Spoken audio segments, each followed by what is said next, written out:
to episode number 21. Times are flying. I love it. Episode 21, big episode. Today's episode is brought to you by Fire Breathing Squirrels. So there's that. I don't know if they're an actual thing, but we are brought to you by Fire Breathing Squirrels. As always, you can find us on Twitter at 7th Podcast and on IG at 7th Rounders Pod. You know where to listen to us. John's trying to keep it together right now, so I'll quickly just go. I just want to give a quick shout out to our CEO, the man that puts it all together, Connor. He's done an amazing job these last few weeks, getting the website together while working a job. It's been awesome. I think I can speak for John in saying he's done an incredible job with everything with the website. It's turned out phenomenal. If you haven't already, go and check it out. It is 7throundmedia.com. I think it's awesome. I'm on there probably 35 to 40 times a day. Mm-hmm. And as always, if you guys, want us to write about something or love to hear about something, feel free to reach out because we've got people that are really willing to write about anything or talk about anything. And that's kind of why we made this website to begin with. It's just a great opportunity to just talk more about things that we're passionate about that we don't get to touch on in the actual podcast. So that's kind of why it's here to supplement that and expand, I guess. Yeah, to be honest, I was just sitting around one day. I feel like ESPN, some of the other news stations that report on sports is just very repetitive stuff, So I was like, I want to write a little something about something. Made a website. Now we're here. Guys have been working hard. We do this for fun. So we hope you guys can go check it out and obviously give us feedback. Like Chad said. Other than that, it's great. Monday evening today. My men's league team just got spanked, but I did want to tell everyone since I'm recently unemployed, I quit my job on Friday. It's exhilarating stuff. I've taken up some cooking. So I'm trying to learn cooking, and today I made chicken française. Francesca? Française? Chicken francesca is how they say it in their culture. Well, anyways, I made that with some pasta and some broccoli. It actually turned out all right. If anyone has any suggestions for what I should cook tomorrow, I'm more than happy to, live stream it or something. I want you to cook something where you can incorporate a little paprika. Okay, all right. I have never in my life cooked with it, but we have a spice rack, and there is paprika. I love saying the word paprika, paprika, paprika, paprika. Try saying that 5 times you can. I got to 3 and I almost threw up. Fun fact, I actually use paprika a lot because I like making buffalo chicken tenders. It's very good if you mix it in there. It's spicy. Is it very spicy? Very spicy, yeah. So it's like chili powder, kind of. All right, so if I tweet out the word paprika, if it gets 10 retweets, I will have a small spoon's worth of paprika raw, just straight up. John, tweet it right now. Let's see if we can get paprika to it on the episode. And I'm not going to put on retweet this. You guys can do whatever. It's just going to say paprika. It's just going to say the word paprika. Paprika, yes. Paprika. I can't do it. It's too much. But I'll tweet it right now. Jake Lemons 13. This is a good time for Chad to tell us where they can find us. I literally already did. Well, you can find us at, what is it, 7th Rounders Pod, right? That's our Twitter account. No, that's IG. I think it's just podcast. Yep, you're right. 7th Podcast. You can find us on Twitter. We talk about. I have tweeted paprika. From which Twitter account? Mine. Okay. Personal account. So if this happens on the air, you're taking a paprika shot on the air. And I said it would not be a full spoonful. It will be a portion of paprika to the face. Yeah. So here's the deal. It already has 5 retweets, considering I run 4 Twitter accounts and Chad runs another additional one. So we're looking for 5 more people to get him to 10 to do this paprika. Regardless, big weekend in sports. Could be the next trend. Could be the next big trend. Yeah, I Um, feel like kids could die from that, so I hope it's not, to be honest. Like that's probably kind of dangerous. We're gonna need a doctor check. Maybe I'll check in with my mom or dad and let us know. Um, so I Go would like ahead. to, oh, since we're going to talk about sports, I would like to start this off because I was kind of thinking about it a little bit, and I felt like I'd like to hear from you guys. So we've got the NBA Finals and the Stanley Cup currently going on. You know, we've talked about the last couple of weeks. So, of the professional sports playoffs, NBA Finals, Stanley Cup, World Series, and I guess Super Bowl. Um, how would you rank those in terms of which ones you like watching the most, assuming your favorite team is not playing in it? So I mean, go ahead. this one's easy for me. I'm going Super Bowl, and I'm honestly going to tell you part of the reason there's so much hype around the Super Bowl is because it is a singular game, and it's the only one in professional sport, or the five major professional sports. I believe that's a singular game, correct? Everything else is a series. Correct. I mean, if Yeah. you're only talking about professional, yeah.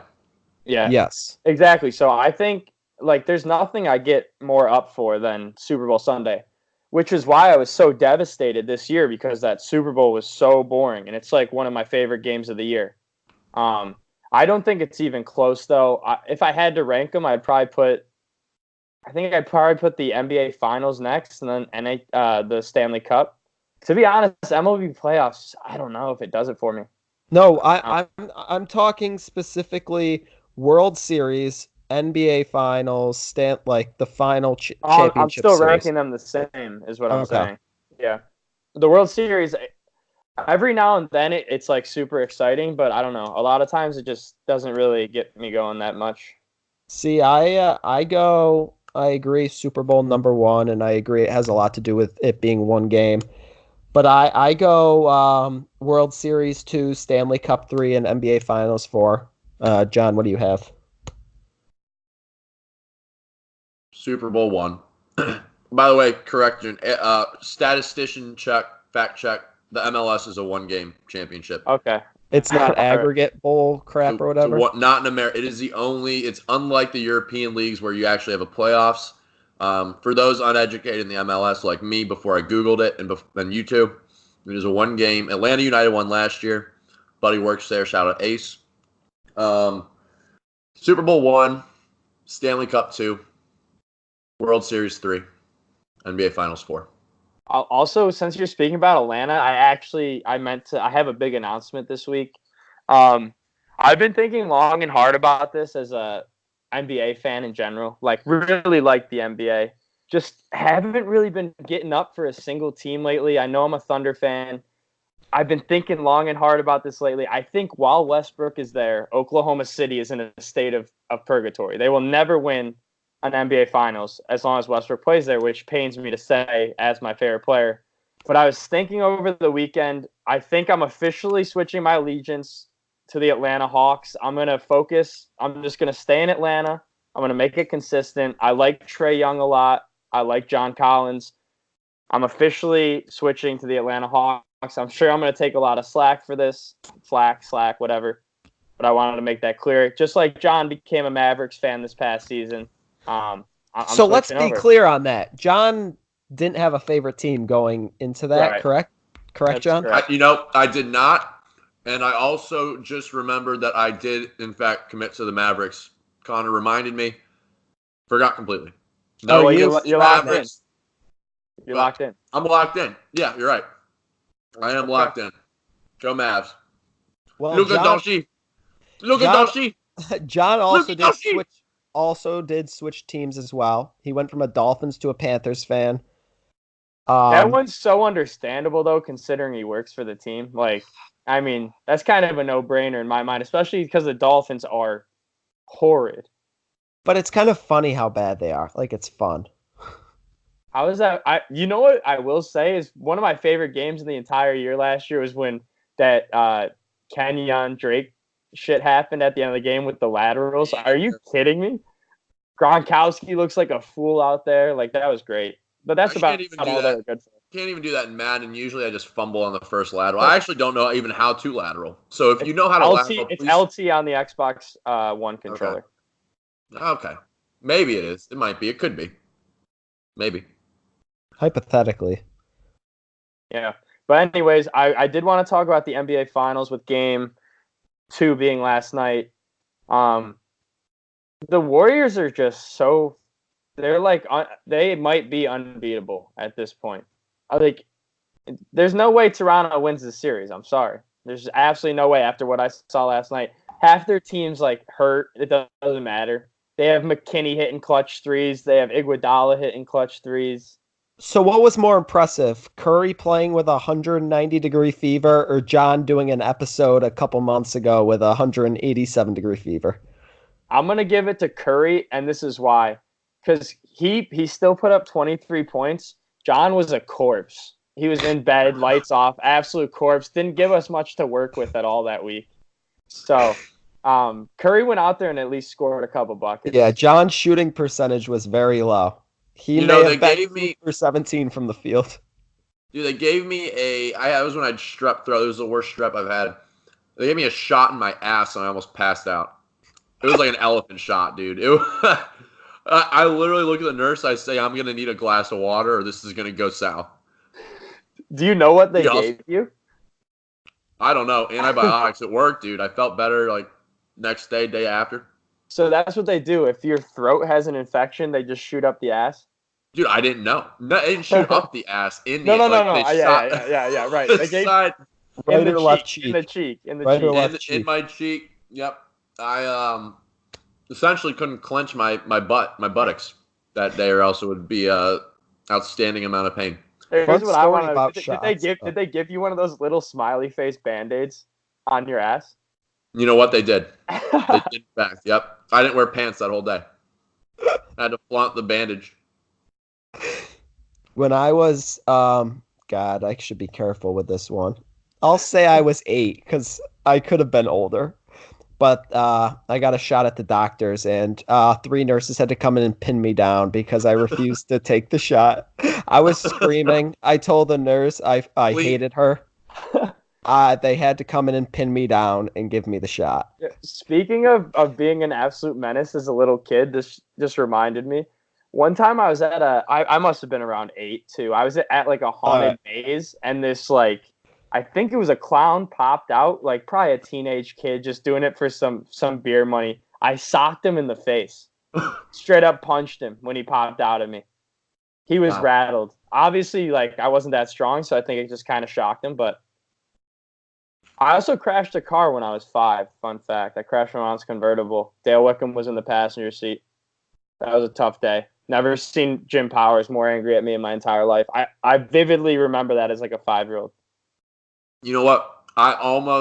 Me and my dad were golfing. I think it was at Cobblestone at the time. It was when I was younger. I was like 9, 10, or 11. It was in that range. And you let me drive the cart, and I almost took us over a bridge into the pond. That was bad. That was really bad. 2 days ago. I hit the guardrail. I hit the guardrail. One tire went over it. He goes, "You better hit the brakes." I don't know how we didn't go over. It was really bad. As if you splunked your dad. That would have been bad. It would have gotten ugly. I wouldn't be here today. Boys, 2 days ago, I'm at Ravenwood. Have you both played Ravenwood? I played it once, yeah. So I'm playing with my neighbor and Mr. Ference. We're on the 18th hole. And it is the slowest back 9 of my whole life. It was 2.5+ hours on the back 9.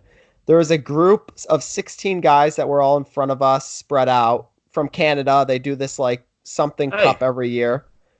And they're sinfully slow, clearly intoxicated. And we're on the 18th tee box for 10 minutes, and they're not moving down the fairway. And I look down there, and I see the top of a golf cart. That's it, just the top. And I'm like, what the hell is going on? And I kind of walk up there a little bit. They put the golf cart in the creek on 18. There's 12 of them, and they're trying to lift the thing out. I'm like, I've never seen anything like this. Mr. Ference calls the pro shop like, hey, you may want to get a guy down there. They get the cart out of the creek, leave it in the fairway, take off. Sorry. Yeah. Oh, my God. That's unbelievable. That's crazy. What did you shoot yesterday? Yeah, what did you shoot? Bad. 88. I'm a nightmare right now. See, I Absolute consider disaster. 88 above average for me. I'm actually quite happy with an 88. I'm a I'd disaster. be thrilled with an 88. Let me tell you. Yeah. What's upgrading from above what's average. the weakness in your game? What? What's the weakness in your game right now? Driver. I can't get off the tee box. It's tough.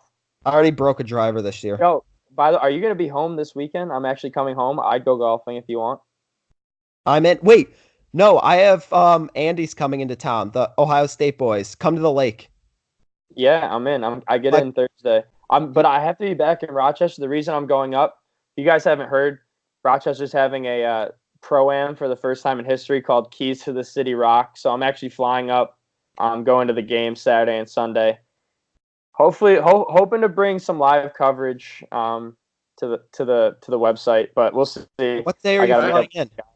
I get in Thursday around 11:15 a.m. All right, well, come spend the night at the lake Thursday night and Friday night if you want. We have a ton of room, so that's facts. See, we're Folks, making plans on air. Yeah, you just saw plans happen. That's what we call bad radio. I didn't enjoy it personally. I know you didn't either. So I'm gonna fill the time. Just let everyone know. Maybe get a laugh. I am under duress right now. I am battling. You can't hear it in my voice. My fucking armpits are on fire. I don't know what's going on with this deodorant. For some reason, I knew that gel deodorant burns the shit out of my armpits. Bought it anyway. Bought a 2-pack.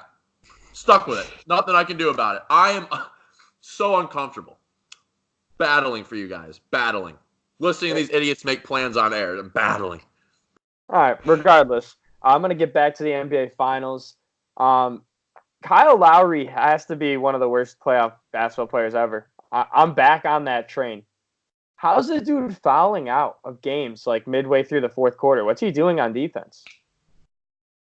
Dude, they're bad fouls, too. He's just swiping like arms. And then he's acting like they're not fouls. That's the worst part of it. His last foul was so bad when he hit. Yeah. Book gets the rebound. Stupid backcourt foul. Terrible. So on that note, a little defense hacking. So I was following a little Twitter conversation talking about, you know how they did a box and one at the end of the game on Curry? Yeah, that was Who was very it? interesting. Van Fleet was guarding him? Van Vliet was following him around the court, and then they would trap him basically anytime he got in a corner. But they were essentially saying they thought Van Fleet was holding Curry majority of that time. Like they thought those should all have been fouls. Do you agree or what? I mean, the announcers? No, it was a couple Fox guys on Twitter, Jason McIntyre or whatever. I mean, if we're like technically speaking, yeah, probably, but I don't like. There's no need to call those ticky-tack fouls in the NBA Finals. Like Curry's a good enough player. They call enough of them already. Yeah, Curry's a good enough player. He should, unless it's like an egregious hold, he deals with that on a regular basis, in my opinion. So I don't. I mean, yeah, I guess they technically are fouls, but I don't really agree with that. Like consensus, I would say they should be called. Okay. Speaking of fouls, though, I was shocked that the Raptors didn't decide to foul at the end of the game. I know they probably should have gotten a steal on that trap where Kawhi just missed the ball, but you got a foul, right? They only had like a 5-second difference. I swear the ball teleported through his hand. I thought he had it. I don't know what happened. I don't know how Livingston caught that.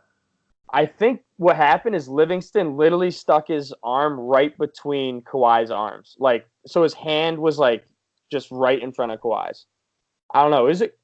I watched that replay maybe 100, like not 100, that's an exaggeration. 10 to 15 times, and every time I watch it, I'm like, how did he not steal that? I know. It was upsetting, dude. I screamed. You screamed? I screamed. No, I don't remember if I screamed. Connor, was it manly. You that started the conversation on Twitter, like your favorite 2K player ever? Yeah, well, I saw someone tweeted that, and I saw someone quote tweet it. So I was like, because I literally have one just stuck out automatically, and it's Trevor Ariza when he was on the Wizards. You could drop like 45 with him from 3. Made no sense. But yeah, I was the one that started that conversation. Mine's 2K15. Josh Smith, you could literally hold X from the free throw line and he would dunk. Everything. Dude, what happened to him? Did he just retire? Or it was That's 2K13. John, you got to pull it up. That's a where are they now? We need it. Joshua Smith. You know, he was like, who can I compare? He was like always a solid player, but he was a loser. Never won anything. He's a poor man's Blake Griffin. Am I wrong in a sense? I think he's literally identical to Thaddeus Young. Because they're both lefties. And they do that. They don't do it. They just like will score like a random 15 off of like dunks. Yeah. Just the guy that'll get 15. And it's like, how the hell did he do that? Like a So, but there was a point where Josh Smith was amazing. He was very good. Josh Smith, after his second stint in Houston in 2016, bounced around quite a bit. He got a lot of frequent flyer miles. He signed with the Sichuan Blue Whales of the CBA, the Chinese Basketball Association. Did not stick. The same year he left there, he ends up at the Maccabi Haifa, BC, Israeli team, and lasted there for literally 30 days. And then he signs with the New Orleans Pelicans, plays 3 games, gets waived, and that was the last anyone on earth ever saw Josh Smith. We've lost him. That's a sad end to a what was once prominent career. Sad end. Yeah. Wow. I mean, talk about a drop off. Yeah. The face of the earth. It's actually crazy to think that there's players that like are at one point were very good in the NBA, and some of them can't like handle overseas basketball. I mean, granted, some of them might not want to play there after being there, but I feel like the talent's way better than people think. Like in some of those leagues. Yeah, like where Doncic was playing last year. You know that league had at one point had Jokic, Doncic, I believe Dragic, and Bogdanovic. Yeah, and Bogdanovic. They were all playing in the same league at one point. That's a good league. Yeah, those guys are studs. Are you a Bogdanovic fan since he's on the Kings? Yes, I've kind of. This year was a bit more eye-opening to me just because he didn't. Having Fox and Hield, he didn't play as prominent of a role. I still think he's a really good player. But he's a guy that can come in off the bench and contribute 15 a game. I don't think he's necessarily the 20 plus point per game guy that can start night in, night out that I originally thought. But he's a good NBA guy. John, I wanted to get your opinion. What did you think about the Thompson, KD, Drake exchange after the game? That fired you up at all? I saw that. You know, Drake should have seen this coming the first game that they lost. Yeah. It's unfortunate it happened in Toronto. They I don't know how they're going to come back. I'm super sad. 18-0 run to start the second half. That's got to damage the confidence, but the good thing is they got Kawhi leading the team, and he is a stone wall of emotion. So if anyone can get past it. Do you think I really cannot tell. Do you think he's hurt or no? I think he's absolutely not 100%. Okay. There's times where like it's very obvious, but then I guess he's just that good that there's times where I'm like, this dude is filthy. He did only shoot 8 for 20 last night, though. That's not going to win games. Yeah, 16 for 16 from the stripe, though. Yeah. That was, and I believe I saw that was the most free throw attempts without a miss in NBA Finals history. That doesn't surprise me whatsoever. A guy I did want to. Sorry, go ahead. Cutting you off. You got it. I was gonna say a guy that I wanted to talk about was Cousins. Like out of nowhere, he played very well last night. He's a former Kings guy as well. Chad, what'd you think? He looked so tired out there. It honestly made me tired watching. Gassed. He was gassed. That man was gassed. He looks like a steamboat out there. I don't know if you guys agree with this, but he played great. He doesn't fit well there. I feel like he's a guy that doesn't everyone cares about winning, but if he can get the money next year, I could see him going to a team. I think he's gone either way, to be honest. Yeah. Just a random team where he can be the main guy and literally just a volume guy. I see him as a volume guy. I don't know about you. Doesn't really care about winning. Yeah. I was going to say he doesn't fit their system well, but if he didn't play that game last night, they're not winning. And I agree. That's a fact. Yeah. Which is, he played very well. I thought he was definitely gassed. I'm trying to think off the top of my head of teams where I think he could be a good fit or where I could see him going. And I'm struggling a bit, to be honest. Dude. That's in my article. The Knicks have Mitchell Robinson, though. Are they going to do that to him?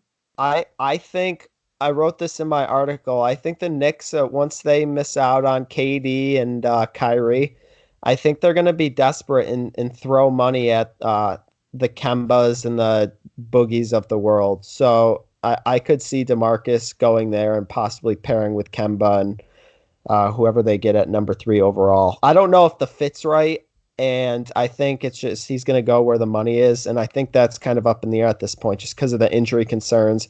He hasn't played a full season in a couple of years now, but obviously the talent is off the charts when he's healthy. Yeah. So since I'm in New York now, I'm very up to date on New York Knicks news. So recently, about Kyrie, apparently there's a report out there that he's narrowed his free agency decision between the LA Lakers and the Nets, which is I saw that, which is pretty mind-boggling. If he went to the Nets, hypothetically, could Russell slide to the 2? Would that work?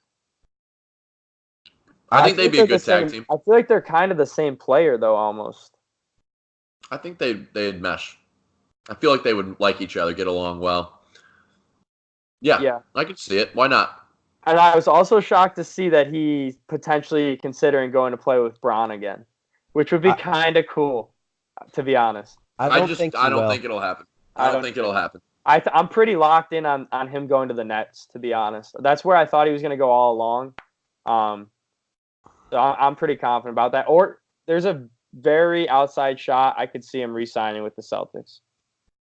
Yeah, I agree with you, and I had neither of those teams in the article I put out. I actually had them, and this is a complete wild card, and I think it would be the best decision he could make for his career, and that would be the Spurs. I think what he could do with Coach Pop and playing with both DeRozan and Aldridge could make that team lethal. Not sure the Spurs are going to be willing to offer him that sort of money, but I think that would be a good fit. You have to keep in mind, DeJounte Murray is coming back for the Spurs, who's supposed to be a stud.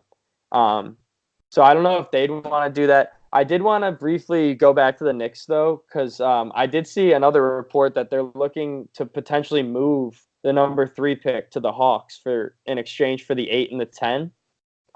What are you doing? Wait, the Hawks?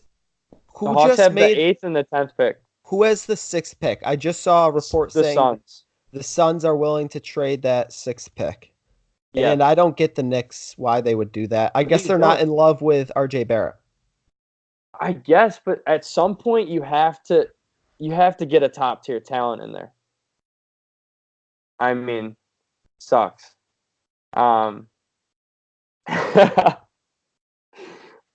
Wow, we're having a little technical issues. We lost Chad's video feed. I'm here.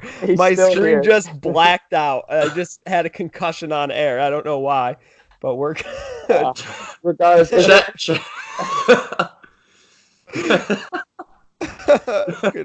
I alive? You can hear me, right? John made one of the funniest faces I've ever seen in my life. That was incredible. Regardless, is there anything else people want to touch on from the NBA Finals?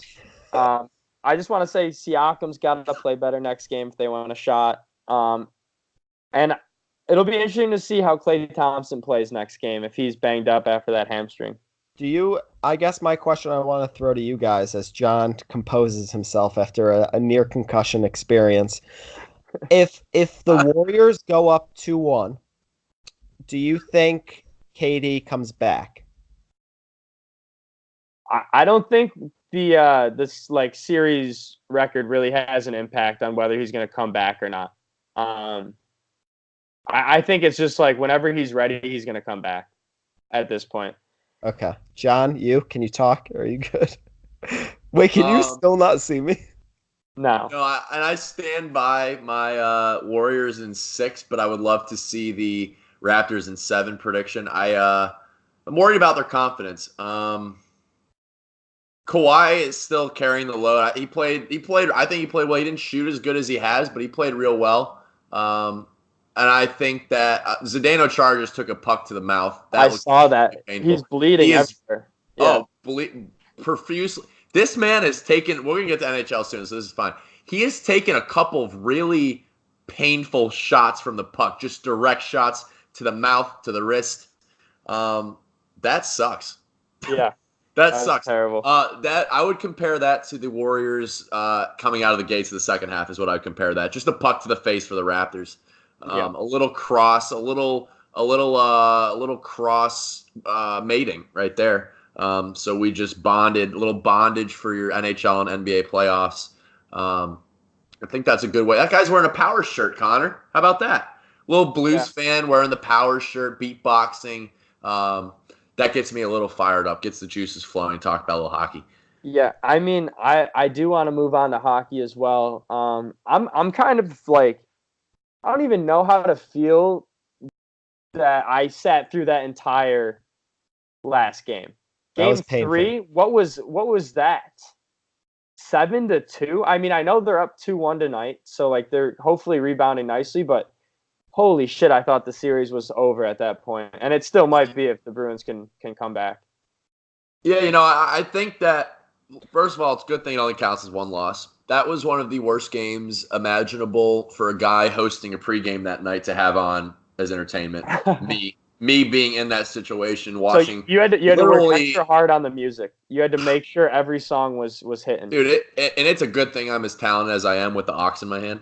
Abby played well. Give her a shout out. First hour or so, Abby was churning out some hits. So we made up for it. Played a little card game action, a little fuck the deal, a little ride the bus to keep the people going while we were watching the Boston Massacre in St. Louis. So, I mean, you couldn't have asked for a worse game on a Saturday night. So before the show, we were talking about the Boston Massacre as a historical moment. It's a good time to plug this in. I just wanted to bring attention to the fact that people used to get tarred and feathered in the streets. What a world that was. All right, we can continue. Sorry, I had to get that off my chest. Right.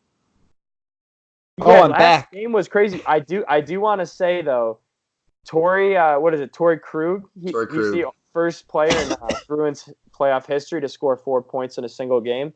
Very impressive on his part, and he's a defenseman, which is crazy. Yep. And I want to shout out Zach Sanford from the Blues, since he's a BC guy. He's plugging in for Pietrangelo, who I did see a picture of the other day, Clements, and he literally looks like a James Bond villain. I was talking about Sundqvist, Oscar Sundqvist. Or Sundqvist, sorry, yeah. Sorry, the guy who got suspended. The guy who got suspended, Sundqvist. Yeah, he looks like the guy from Skyfall. Horrifying. If I saw him in the streets, I would be nervous. Oh God, yeah. He would probably make me produce a little feces in the pants, as is similar to what Bennington did the entire game 3. Completely clenched bumhole, and just one. I'm surprised and glad that he's only allowed one goal through a period and a quarter tonight, because I was worried he wasn't going to come back from that. That could have been the series. Yeah. He got pulled for the first time in his career. He was like those. I want to say it was goals 1 and maybe 4 were terrible. It's like he couldn't see the puck. He just whiffed. Blind out there. It was literally like me when I had to go in goal in intramurals. Like, I can't look down. I didn't have the athleticism to look down to stop the puck. But I guess it happens. We have our moments. It's all about how you respond in that situation. Luckily, it wasn't game 7. It wasn't the last game. He's still got a few. He looks significantly better tonight. So, it's all about how you respond. Adversity. Also, I want to apologize. Last show, I didn't give Patrice Bergeron credit. John happily corrected me. Dude played an outstanding game 3. He's a very talented hockey player. So I wanted to shout him out. He had, what did he finish with? 1 goal, 2 assists last game, I believe. Sounds right. I don't have the numbers exactly on me, on my person, but I can, it sounds right. I mean, dude, he's an excellent player. That's all I got to say about it. He is top 10, so. Is Tarasenko also top 10? Or what? Absolutely. Tarasenko, beautiful goal tonight. A little chip shot, looked like Phil Mickelson out of the sand. That goal he had, the second goal of the game. I would definitely say he's very fast. Very fast skater. Patrice did have a goal and 2 assists. What do you mean top 10? Like a top 10 NHL player? We'll say top 10 forward. Oh. It's tough to compare. That's a hot take. Forwards, defenders, and goalies. I would agree with that, John. Because forwards and defensemen are so different in hockey. Yeah, but do the Blues have a legit shot at winning this thing or no? If they win tonight, what is it looking like? If they win tonight, they have a shot for sure, I think. One bad game. Look at game one. They came out of the gates hot. They could have won that, and then they just acted like they had no interest the second, third period. Stealing one game two in Boston was big. If they can both split at home, it's a 3-game series. I think anyone's game. Hockey is very different than other sports in terms of an errant bounce as a goal. So they absolutely do have a shot. I feel like especially later in the playoffs for hockey's the teams they always find a way to neutralize each other. You know, there's very few blowouts like we saw in game 3, and there's very few sweeps. Boys, I have breaking news. Kevon Looney suffered a fracture in his collarbone and will be out indefinitely. Wow, he got popped last night. I forget who hit him, but he took a hard elbow. He went down. No, he landed hard. Yeah. Dude, and Clay's questionable. The Raptors can't be counted out at this point. They had one ugly little second half. That is a lot of injuries, though, for Golden State. I would like to say we're completely bouncing back and forth. On the Bruins note. Is it Jake DeBrusk? Yes. He might be the ugliest human being in history. I saw him with his helmet off 2 nights ago, and it was frightening. It was like Rasmus Dahlin times 30. Like, it was beyond ugly. That was mean. I feel like a lot of hockey players are ugly, but at the same time, their wives are always beautiful. So, who's really winning, you know? Yeah. Well, what do you guys think? What were your predictions? Do you remember? I said Bruins in 5. I don't obviously think that's going to happen anymore. I copied John there. I think because I think I went against the Bruins. I want to say I said Blues in 6. That's hot. No, you didn't. You said Bruins. Burning hot. We were all on the Bruins. Oh, okay. You wanted the Blues, but we were all. You're right. So you lied. Dude, I don't remember, man. I just know I remember you had Bruins in 6. Okay. You're lucky I'm as intellectually sound as I am to remember that.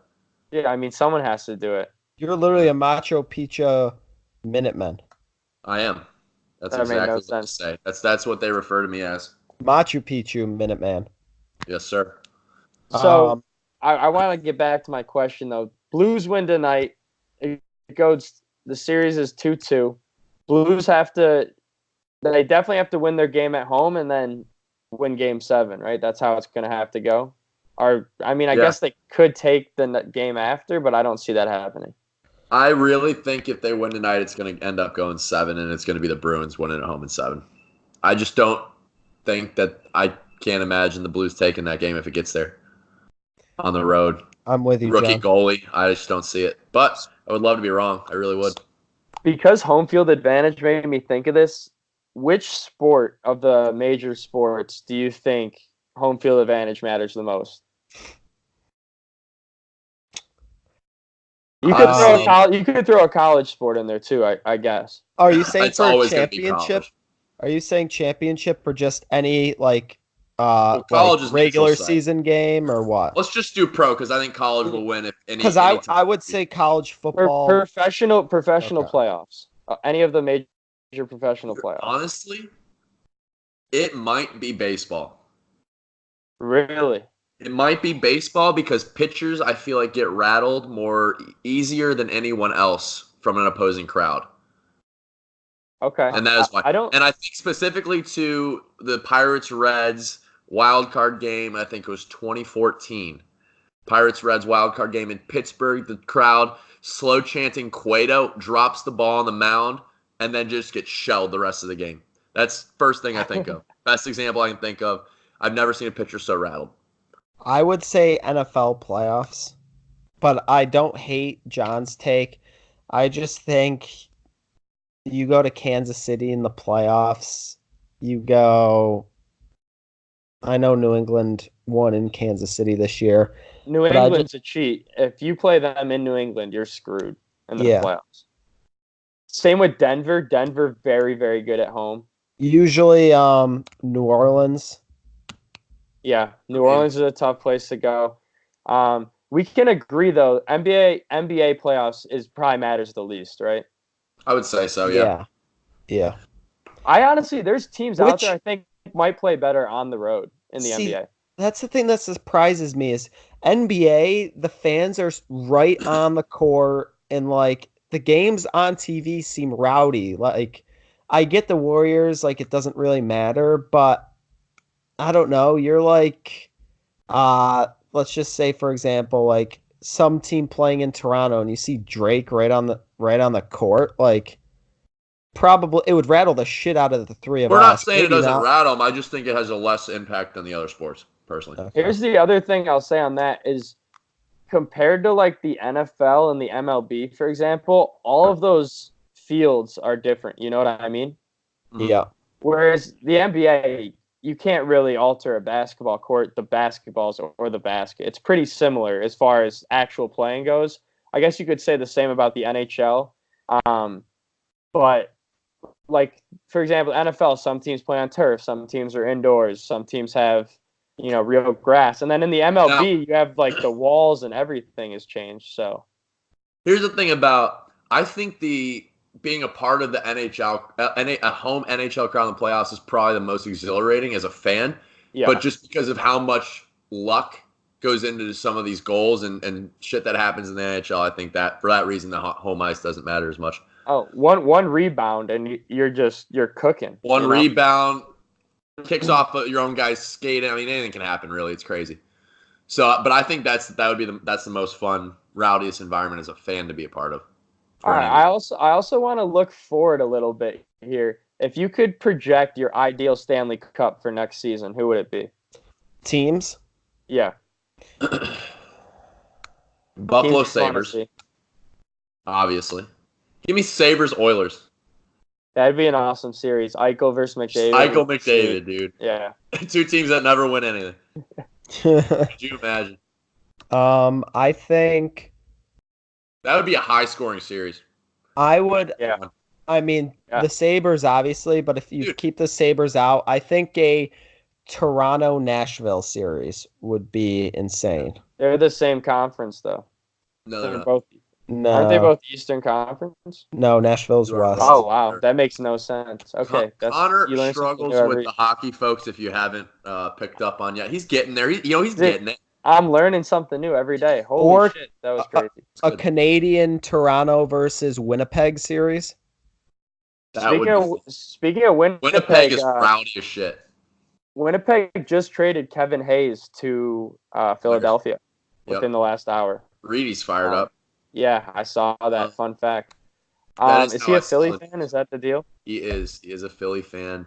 I wanted to say what was I gonna? Oh, think about Buffalo. Buffalo is consistently the highest rated market for viewership for the NHL playoff for the Stanley Cup playoffs, and Yeah. I can't even imagine what that looks like if they actually make the playoffs again in the near future, with Eichel especially.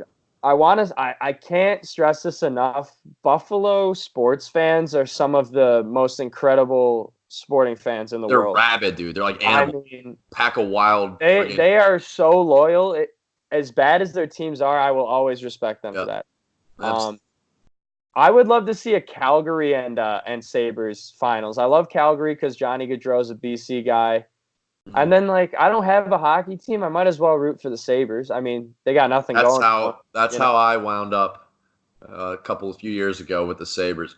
Also, there you can't claim being a bandwagon. Yeah, so you got to hop on before if they eventually figure out how to win and draft and trade. How to be normal. Yeah. So the Blues are absolutely blasting Tuukka Rask right now. They're playing a great second period so far. A lot of energy. O'Reilly's been all over the ice. All over the ice. He also scored last game, right? I believe. Or am I wrong there? You know, I'll reiterate. I was drinking some sodas, and the game was so bad that I stopped watching. It was just background noise. I don't know. Loud. Yeah, other than that, I don't have anything else really to talk about in the NHL. I'm praying to God the Blues somehow pull off this series. I hate Boston, man. What's up? Chad, I just feel like I have an urge, a little bit of a hunking feeling in my pants. Just titilize me a little bit real quick. You want to get the girdle going? Well, Yeah. Mrs. Powers, if you're out on a run tomorrow, let me tell you, you're in for a few laughs. So let's get her started. As the folks at home know, the current series is 44-36. It's going to 50. John is 6 away. He can't claim it this week, but as soon as next week, we could be wrapping up the titillation segment. I don't know what we have in store yet. Afterwards, we'll have to figure that out. But without further ado, let's get started. Let's John- do it to it. John, are you ready? Oh, I'm ready. All right. On average, how many feet of earthworms do baby robins eat per day? How many feet? feet? So you're saying a fully extended earthworm? How Yes. many feet does a baby robin eat? And I think they pretty much exclusively munch on the earthworm variety of worms. So I will say, Wait, before you say anything, can we get a time frame Per day. per Per day? day. Okay, cool. 24-hour span. Now I don't know how that translates to bird time, but I'm gonna go with 6.9 feet of earthworm. I'm gonna go with 3 feet. Just feels right. The answer is 14 feet per day. That's a lot of feet. That's a lot mean, of earthworms. That's a hungry little guy, and I'm surprised. I don't know. He might have been hitting the pen before to get that much earthworm in him. I Does know. anyone know how long like a singular earthworm is? I would say probably never. 3 to 4 inches. Okay, It's a lot of earthworm. a lot of So small bird. I'm trying to Birds, keep by up. the way, the robin, that's a government projection. The birds are not real. I'm trying to keep my Government face zone.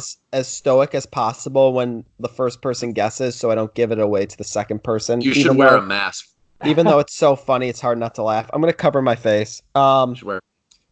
What percentage of people in the world have never made or received a phone call before? Oh, God. percentage. Okay.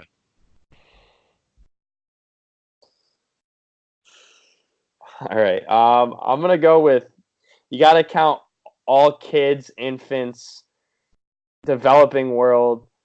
That's a good point. Jesus Christ. I'm gonna go just ballpark it at 25%. I feel like that's too high though, to be I honest. feel like but I that's too don't know. low. Give me 44%. 50%. That's a good guess by Clemens right there. That's a real Yeah. strong guess. That is- That's That's a intuition. 2-0 start. I Chad, gotta how much do I need basically to win it? Can I you win need it today? no, No. you need 4 more. Huh? You need 4 more. All right. Well, let's get 3 and then make it a quick one next week. A quickie, they say it. All right. That's what the Ha- kids are calling them these days. That's what the kids are calling it, dude. A little Very Quickie. quick. Oh, Yeah. quickies. Nothing like it. premature one. All right. Just once you get started, you can't let go. Just explosions. How many newborns are how many newborns are given to the wrong parents per day? Good segue with the newborns question. Given to the wrong parent each day, Yeah. you need you need a Like a hospital mix-up. That's an alarming statistic. Whatever it Oh is. goodness. Can you tell me how many newborns are born each day? No. So you need an integer on how many newborns are Yes. given to the wrong In the United States. in the United States. Yeah. Okay. Well, that's news to us. Yeah, you gotta Um, add that in next time. Give me 1,500. Could you imagine if 1,500 babies are being given away a day? He's either To the wrong laughing people? hysterically because I'm so close or You're I'm so far. you're so off. All right, I need the point, so I'm gonna go 14.99. Wait, John, what'd you say? 1,500. 1,500. It is 12 babies. Are you serious?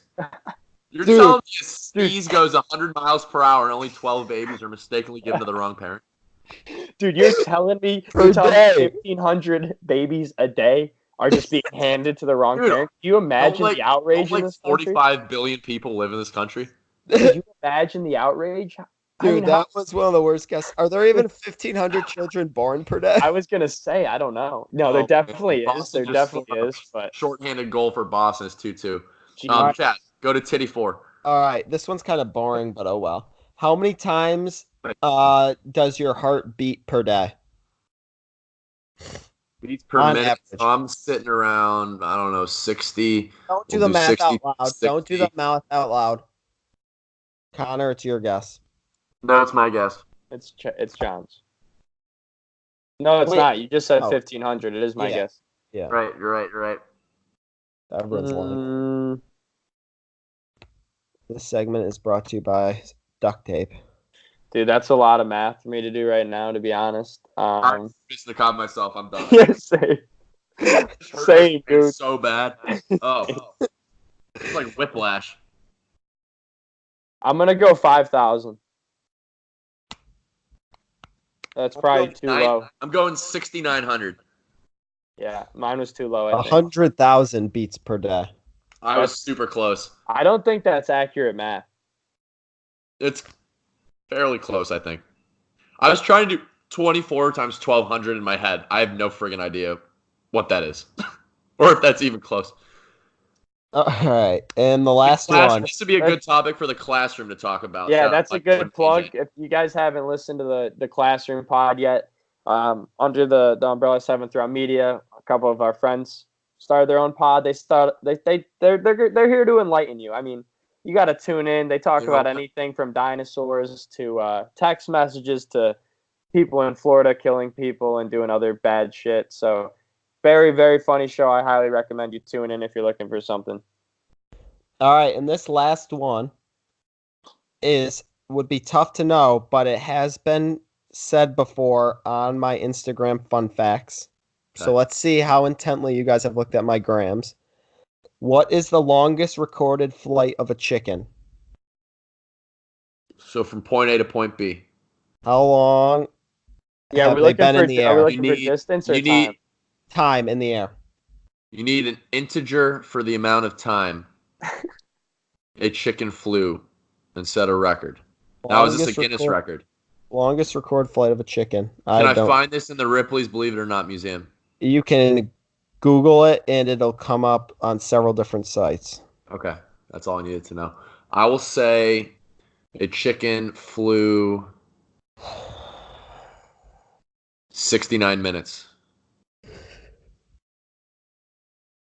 See, I don't know And if if it's I gonna. hit this, and if I hit this, I only need 2 to win the title. I'm gonna go 70 minutes. Wait, are these serious guesses? These are stone cold serious guesses. I need the points. I don't even know if a chicken can fly. Wait, John, what'd you say?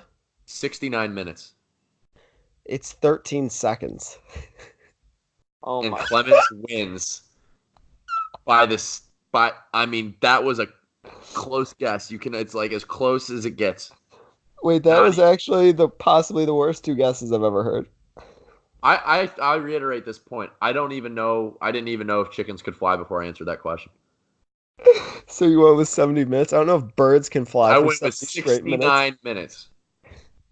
You know what? It's all about playing the opponent, not the question. I made Connor guess higher. I got it right. I won. Speaking of playing the opponents, you see that Jeopardy guy James Holzhauer lost finally. A legend in his own kind. Good for him. Historic run. I honestly think too. I saw he switched his strategy up. His double Jeopardy or final Jeopardy guess was way less than it usually is. I think he might have just been sick of the show. I was going to say, yeah. Don't you? It was like, yeah, because he usually throws his whole pot. I think he was just like, I've had my fun. I'm gonna go back to pro money, school. yeah. Like, literally, yeah. I'm done. I'm done with it. I'm done. I'm out of here. Yeah. We'll talk about some news real quick. Very exciting stuff happened this weekend in the world of boxing. Oh yeah. Andy Ruiz Jr. defeated one of the heaviest favorites of the year, Anthony Joshua. He was minus, I believe, 2,000, maybe a little bit even higher, and Ruiz was plus 1,200 or so for most sites, most books. just took the jaw right off of him, knocked him out, TKO'd him, I should say. 7th round. Seventh round. We should get him on. 7th round. We should get him on. Yeah. We got to get Butterbean. This is our invitation to Andy Ruiz Jr. to hop on the pod. I actually, of everyone we've brought up before, this is probably the most possible. This guy is relishing the moment. I've never seen someone so happy to win anything professionally. That he was jumping up and down was the cutest thing I've ever seen. I think we're gonna start a heavy DM campaign as well as a hashtag. If this guy hops on Skype with us, that my life might be complete at that point. I'll need him to be shirtless. I want to see just the male body that defeated Anthony Joshua. That would be awesome. Speaking of having people hop on the pod, we have some news on a guest of ours, don't we, Connor? Current guest. Oh, yeah. My good friend, past guest of the pod, Dante Carruthers, he worked out for the Los Angeles Clippers yesterday. What he reported back to me is that they liked him a lot, so we're rooting for him. Just want to shout him out.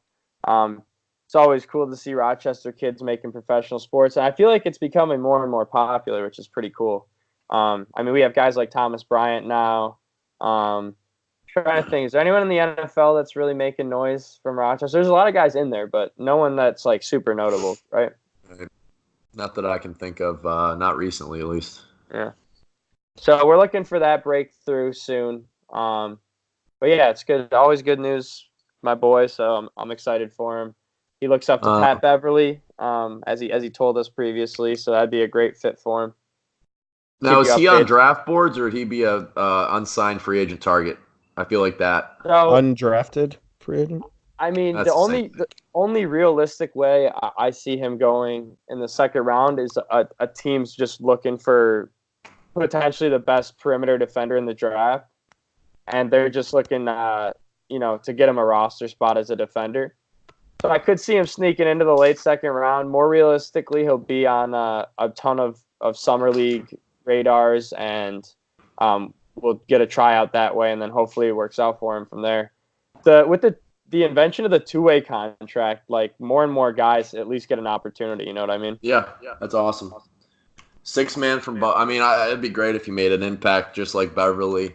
That'd be a good fit. That'd be fun. Doc Rivers would be a hell of a coach to play for to begin your career, so that'd be great. But wherever, hopefully ends up somewhere regardless. Yeah, for sure. Some other things we had some golf this weekend, correct? We did. We should probably give a little update on that, see where everyone's standing.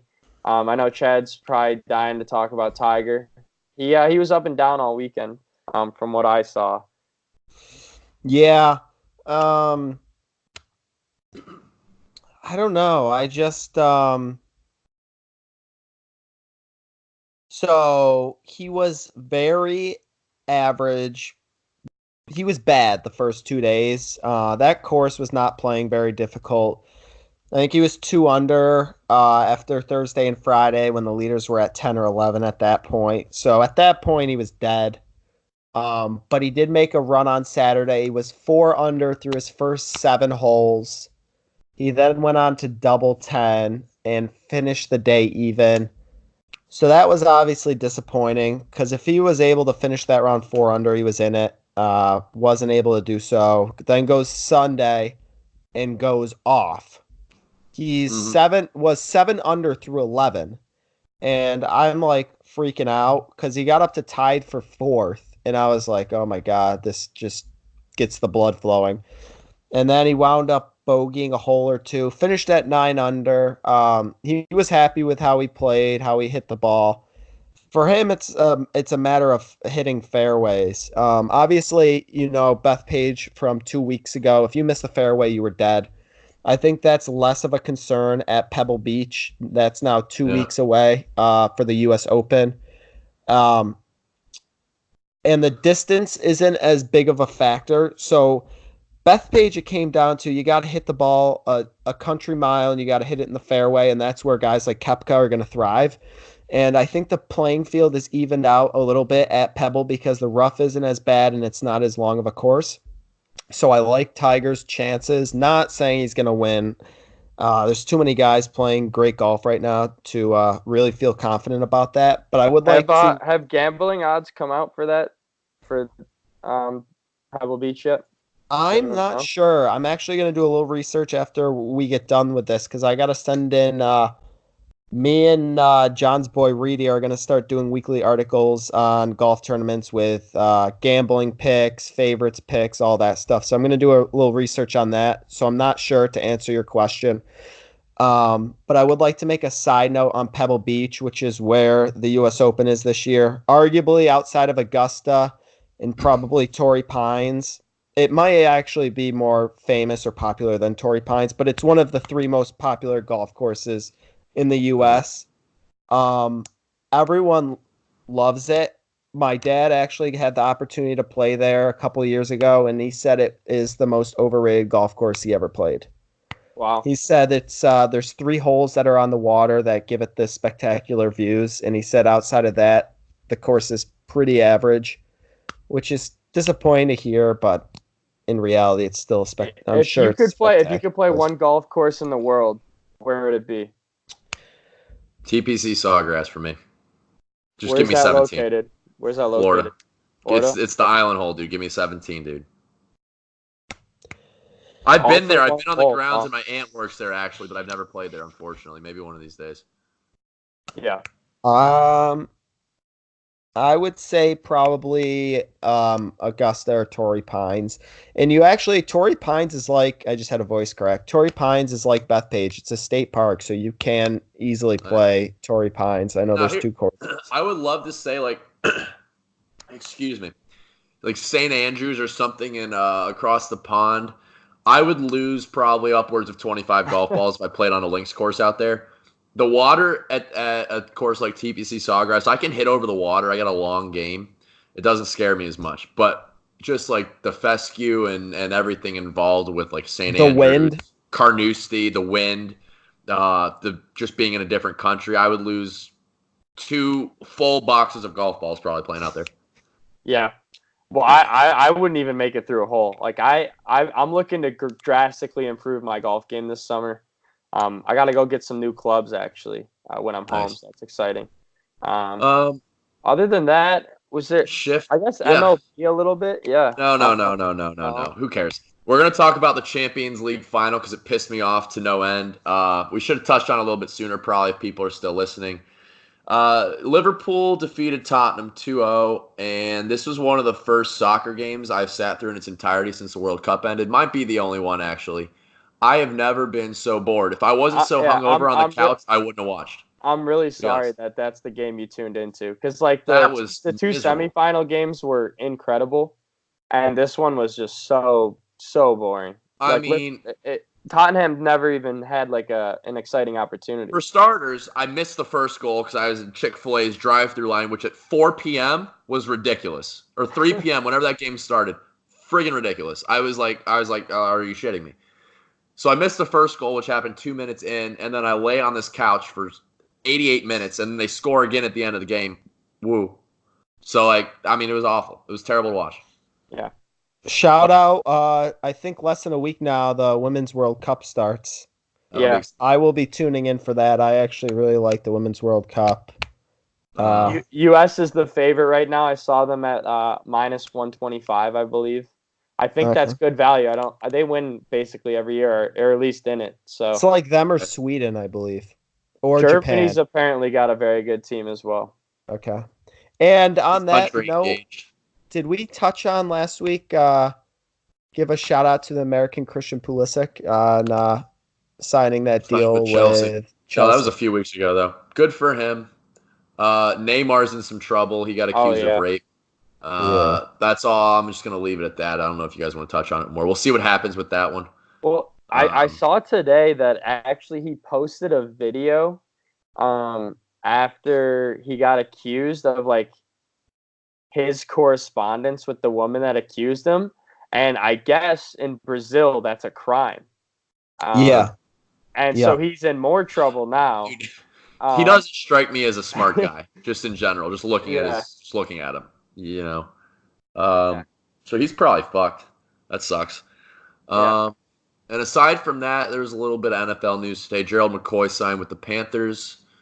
Big signing there. I would like to believe. Hopefully, I think he's still a pretty good player. Also, Pro Bowl caliber potentially. We'll see. It's always good to have that leadership on the D line, regardless if the guy can still play or not. He's gonna be super fired up because I didn't know that the Bucs gave Sue his old number 93. Panthers give him 93 here. He gets to play him twice this year. I would look for 2 sacks per game each time they play the Bucs. That'd be exciting. Other than that, I don't got much else to say. Red Sox beat the Yankees last night on Sunday Night Baseball 8-5. MLB's still kind of slow at this point of the year, in my opinion. Turning along. I did have 2 of the guys on my fantasy team, Devers and Giolito, won Player of the Month last month, so that's nice. And the other one, Josh Bell, is on my Pirates. So I had a cute little Player of the Month. It really doesn't mean anything, but just neat to see a few names I recognize. You had a good month as a baseball fan. Exactly. I mean, I guess. I don't know. I'm very happy with where the Yankees are at. 8.5 up on Boston going into tonight. I think 2.5 up on Tampa Bay. Still, literally half the team's dead. Dude, you might just want to keep rolling with what you got. You don't want to mess up what's happening. It's pretty crazy, though. Yeah. I also saw the Dodgers set the MLB record for best start through 60 games, I believe, with 40. They're at 41-19 currently, which is insane. Classic Dodgers. They're always. I mean, they've led the NL in wins. The last 2 years? Yeah. I'm most interested to see the rest of the way if the Twins keep hitting like 85 home runs a game. I mean, they've been mashing. They're playing incredibly good baseball, so they're a team to watch for sure. Put them on the radar. I could see them going to the ALCS. Yeah. Why not? One thing I wanted to touch on, since I feel like we always throw something random in the show, kind of alarming news. I saw a report today that there's estimates that human civilization could be gone by 2050 due to climate change. Are we dead by then, or are we still alive? Oh, we're still kicking, dude. But That's like 30 years from now. Yeah. We're still very much living like our I'm lives. not having any kids then. Dude, it's probably well, not. You're also now you're making a dangerous assumption that a female would want to have kids with you. We talked about it last week. Women think I'm sexy, so that is different than wanting to have kids with you. It goes hand in hand. Chad, you're literally still a child. You're about 30 years away from even being in that state of your life. Women come up to me, they immediately sense the Chad charm, and the immediate thought is kids, and I'm not there yet, but easy.